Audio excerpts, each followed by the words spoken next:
beautiful, exquisite afternoon specifically for women, so women could come together, share their stories, and understand how we can enhance our work together to support the hemophilia and bleeding disorders community across the state of Michigan and the region and really across the United States. As the president of Planterra, we are absolutely proud and delighted to have this event here, and we especially felt the need to donate the space. It's really, really great to be here and share our story of World AIDS Day, hear Jeannie White's story and a little bit of Ryan's story.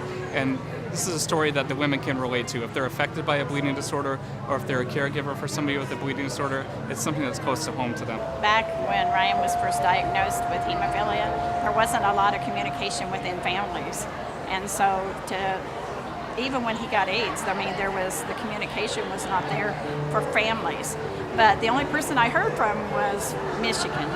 And I've just always been so thankful. I've always felt like they were the first ones to reach out to me and say, you know, we're here for you.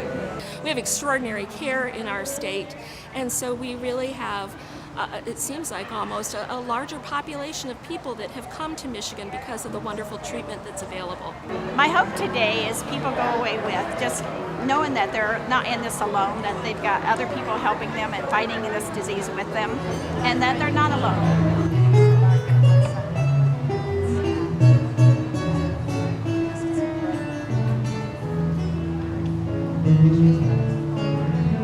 Don't forget to check out that beautiful silent auction. I have a son who has hemophilia, and it's very important to me that I support this community. What it means to be an advocate for me is not to fight or not to push, but to tell your story.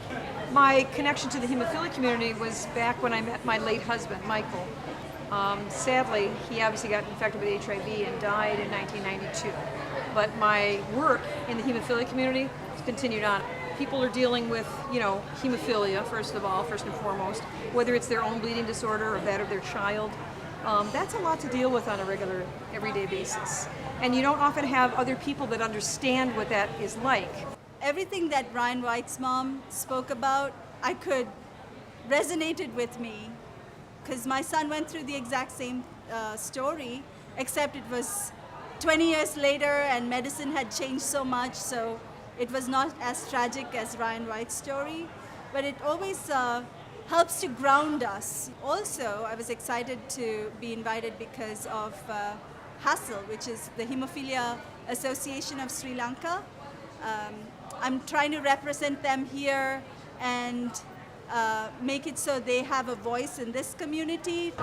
We got an extraordinary group of women together who met one another and wanted to share how women can come together with their stories and to be able to support one another. And we want to really enhance the services that are available and reach out to people who are a part of our community and those who aren't really familiar. So this is our first attempt in this just gorgeous facility, supported by this collaboration with this beautiful Women's Tea for Healing and Hope.